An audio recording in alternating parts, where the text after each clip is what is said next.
That's another one of my productivity hacks. I'm a lister.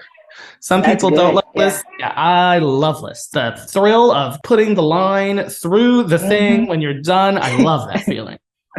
Yeah, it's a sense of accomplishment. You check something off, you get it done, and you can move on to the next. Well, and Um, especially for neurodivergent people, people with ADHD mhm. need that because we get a dopamine hit from that checking off. And by following the dopamine, which it's building in those little hacks to like get that little dopamine hit that will keep ADHD people particular focused and able to like plow through a list of things rather than like, oh, I did two or three things, done. I can't do anymore. I'm like burnt out or, neurodivergently frazzled. Let's learn how our next guest gets up, dress up, and show up on purpose. Enjoy the episode.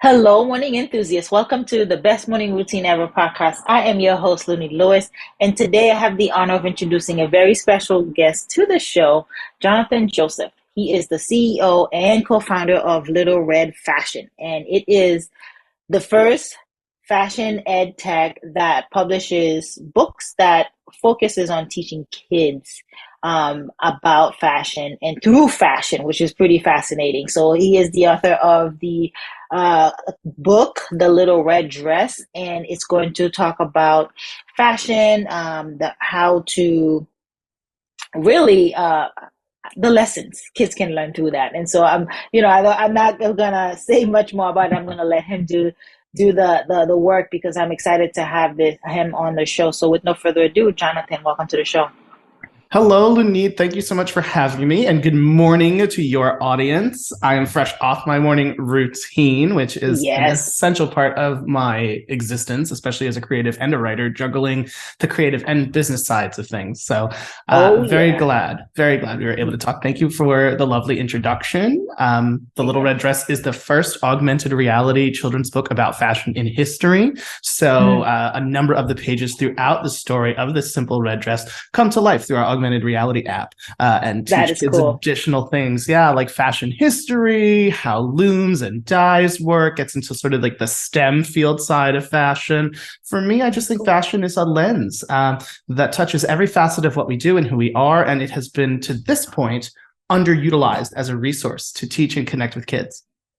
Yeah, and then to have kids focus on fashion and their appearance and how they look and how they show up, but you're also using the STEM aspect of it and getting the science and technology piece of it.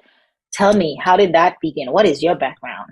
Well, I've had a very non-traditional, non-linear professional path. I've always been a sort of freelance consultant ever since college as a avid writer, and began doing professional document drafting and editing, grant writing, and things like that, which I spent most of college doing. And really, I learned that I love storytelling, whether it's telling a story for my clients as a consultant in terms of raising them funds or capital on the charitable side of things, whether it's telling a story like The Little Red Dress, or whether it's helping individuals and coaching individuals on helping tell their stories as well. And so as a narrative specialist, I have been blessed to be able to take sometimes complex things and boil them down and make them really relatable and accessible for people. And who's more important to make the world of information more accessible to than kids? And so The Little Red Dress was born out of some of the work I was doing in the fashion space as a strategic consultant in luxury women's wear in New York City.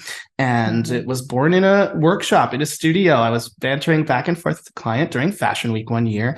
And I said, there's this one dress that came back from a shoot, and it was a little bit tired, I guess we'll say. She needed a little love. Sometimes models can be rough on clothes. So, I said, oh man, this dress has been through so many things, like in its simple life as a sample. And then eventually, samples get worn out and maybe they go to a sample sale, maybe they get gifted, maybe they go somewhere. And my client at the time and I were just talking back and forth about how many lives clothes have. And it dawned on me that using this idea of the stories that clothes hold and the lives that they lead as the jump off point to teach kids how the industry works would be a really valuable thing, because, I'm 36 years old, and I never saw, growing up as someone who loved fashion, books that met me on my level as a kid, but were still full of information, educational, and fun. And, usually when you liked fashion when you were a kid and you're my age as a millennial, it was, you pick up Vogue at the grocery store, you watch like FNL or Cindy Crawford on MTV, dating myself a little, but that's all I saw. And I thought, that's not right. We give kids who love any other creative field, whether it's music, whether it's sports, whether it's drama, theater, dance, we don't hand them a violin when they're 15, 16 and say, go to Juilliard. We hand them a violin when they're 6, 7, 8 and say, practice, practice, practice. That's how you get to Carnegie Hall.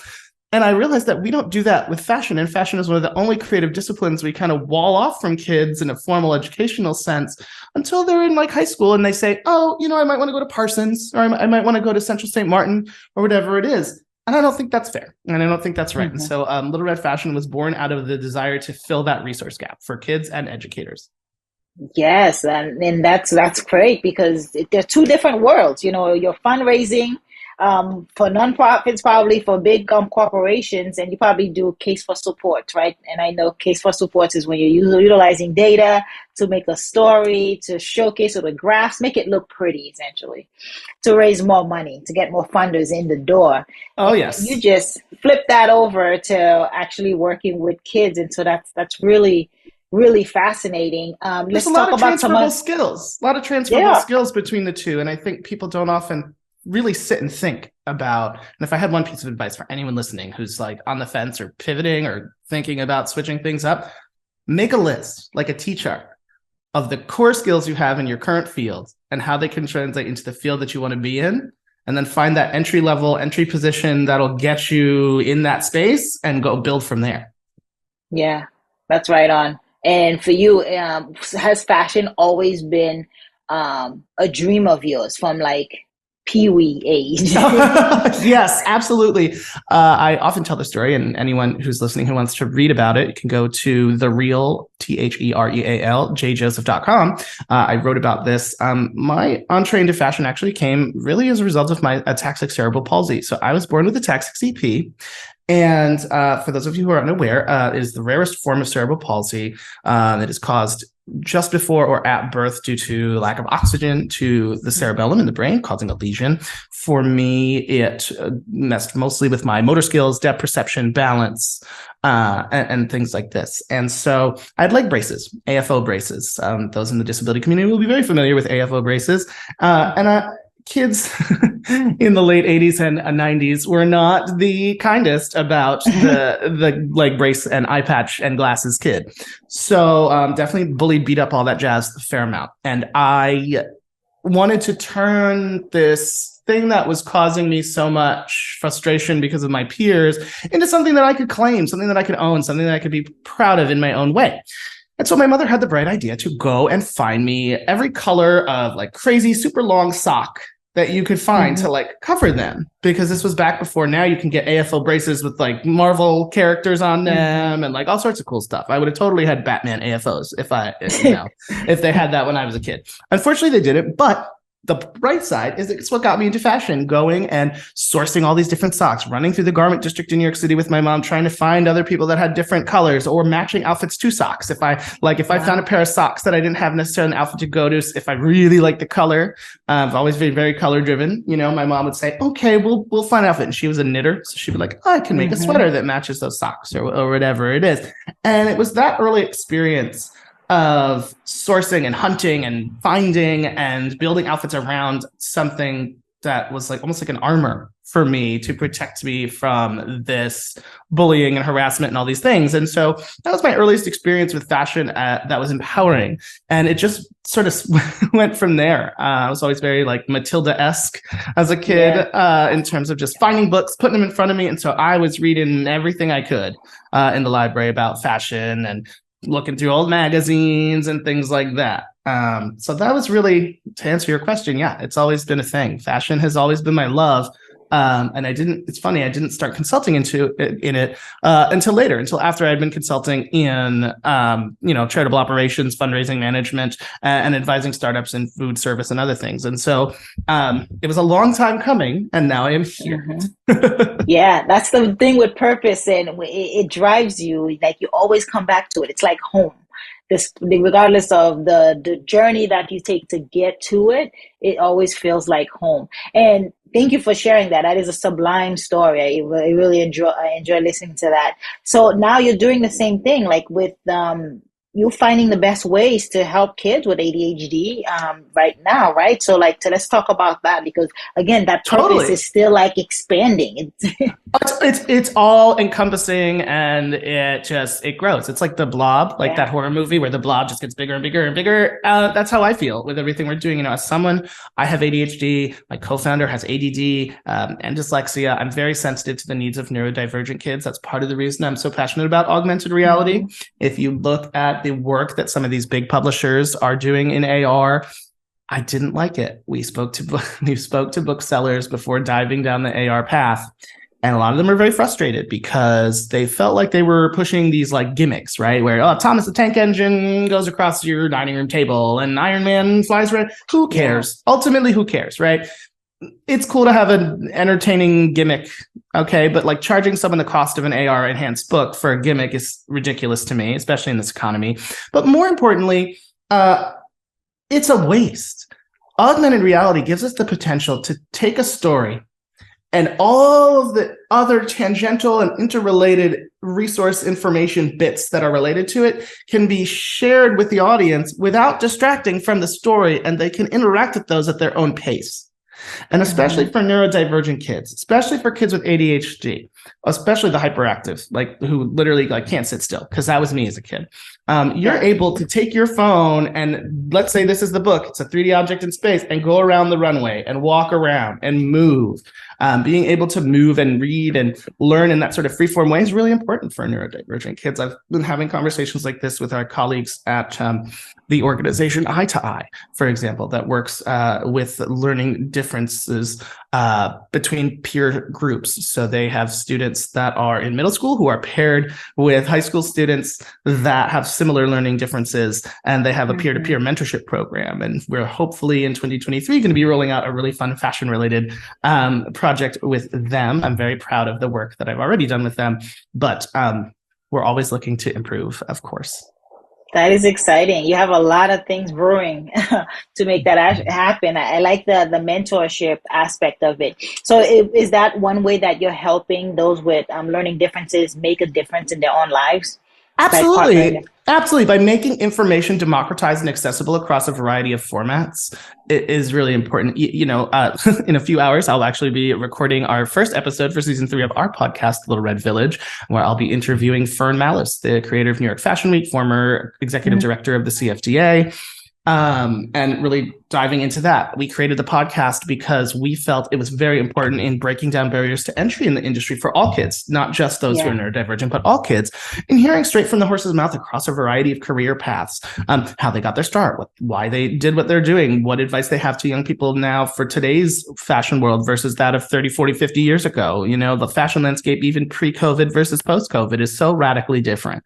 And part of my mission, part of my ethos, this idea that fashion is for everyone, means that we as a company aren't just offering books, aren't just offering like a workbook, right? We have a 3rd grade reading and writing workbook that was vetted with our collaborative partners, Horizons, for literacy. We ran a pilot program this summer that was really fun with 3rd through 6th graders.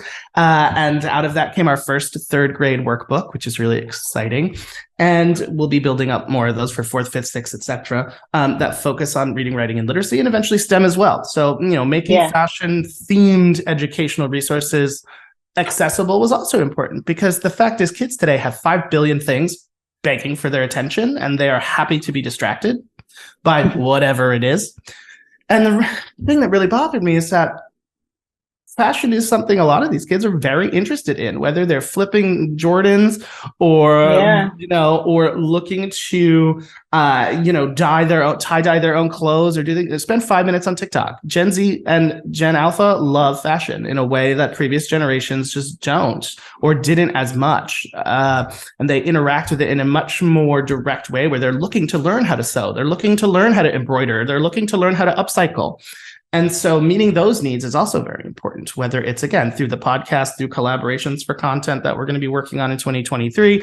And of course, our, main bread and butter, which is these augmented reality books. The Little Red Dress is the first of 12 that we're planning. We're also working on middle grade readers that are historical fiction, that deal with a special time traveling mirror, but I'm not going to go too deeply into that or my board will yell at me, and I don't want them to. However, it's very exciting and very fun, and it's a little bit Nancy Drew meets Doctor Who, but make it fashion. Look at that. Look at that. So now I want to jump into your habits and principles. How do you get up, dress up, and show up, right?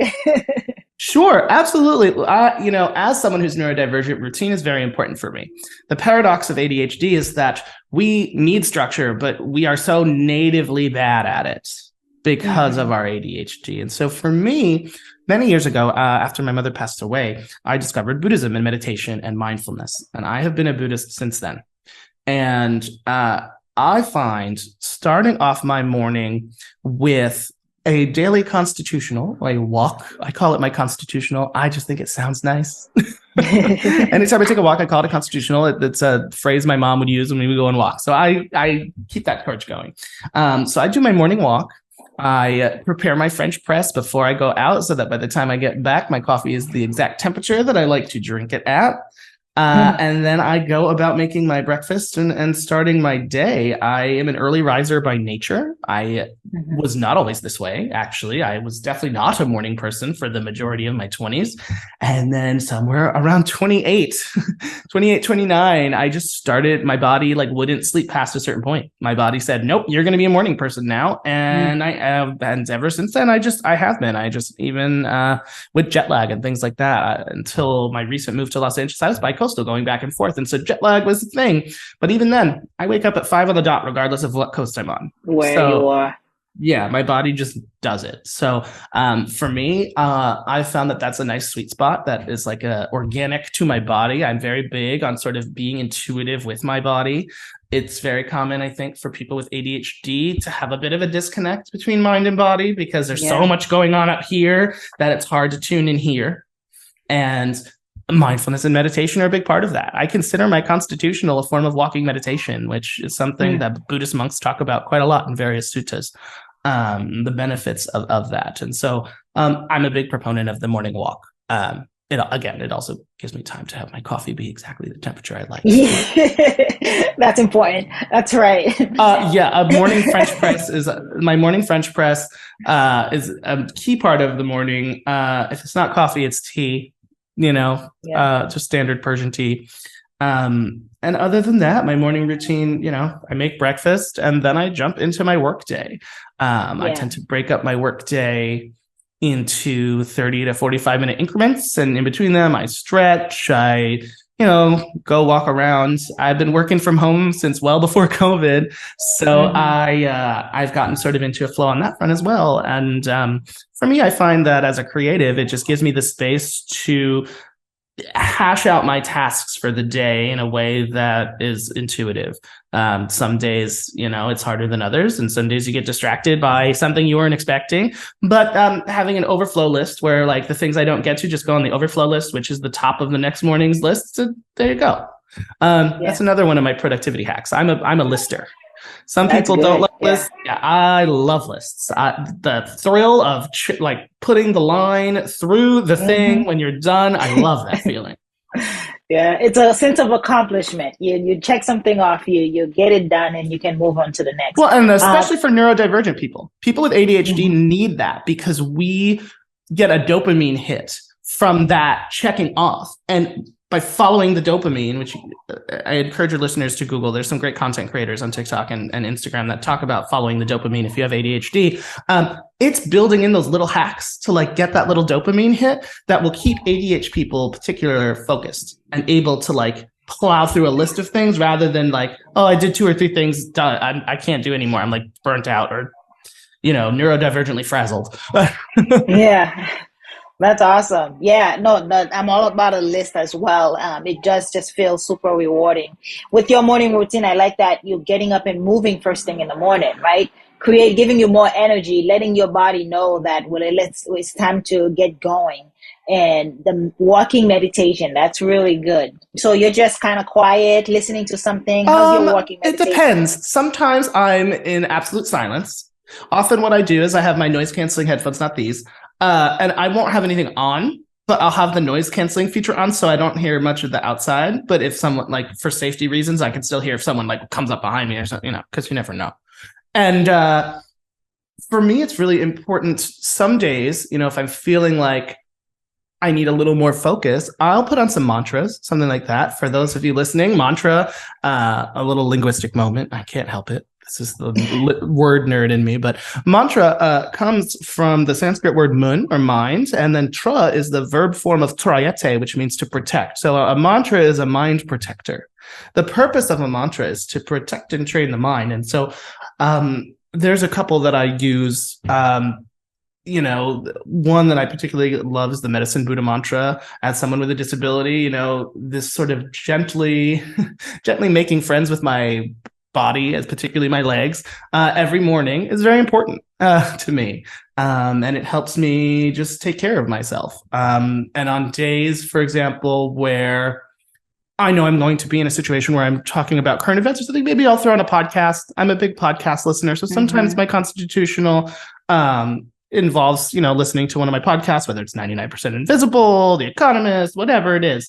But most of the time, it's usually just some sort of instrumental music, like Eric Satie, big Eric Satie fan. So like usually some form of classical or romantic, or big Chopin fan. But it's usually not very like, that's not so much the vibe. Yeah, very relaxing. I do like what you said. Mantra is to protect the mind. So thank you for sharing that. And sometimes we forget. We have to frame. We have to reprogram the mind, especially like the subconscious mind, because it's so easily frazzled and running off with you if you don't be intentional about it. So I appreciate that. The mantra is to protect the mind. Jonathan, tell us, where can we find the Little Red Dress? Where can we find you, connect with you? Absolutely. So it's super easy to find me. You can find my personal Instagram at @TheRealJJoseph, which is also the URL for my personal website. And you can find out all about Little Red Fashion at littleredfashion.com, on Instagram at Little Red Fashion Co., or on TikTok at Fashion is for Everyone. Love it. Thank you so much for coming on and sharing with us. It's been insightful. I appreciate your time today. I appreciate you. I appreciate your audience. I'm very excited to hear from some of them. Feel free to reach out to me. And I had such a great time, Lunit. Thank you so much for having me. Absolutely. Hope you enjoyed today's episode. Please comment and tell us what was your favorite part, your favorite habit that you are going to try out for yourself today. Comment below. If you haven't already, be sure to subscribe. Until next time, I will see you at the top of your best morning routine ever. Stay blessed.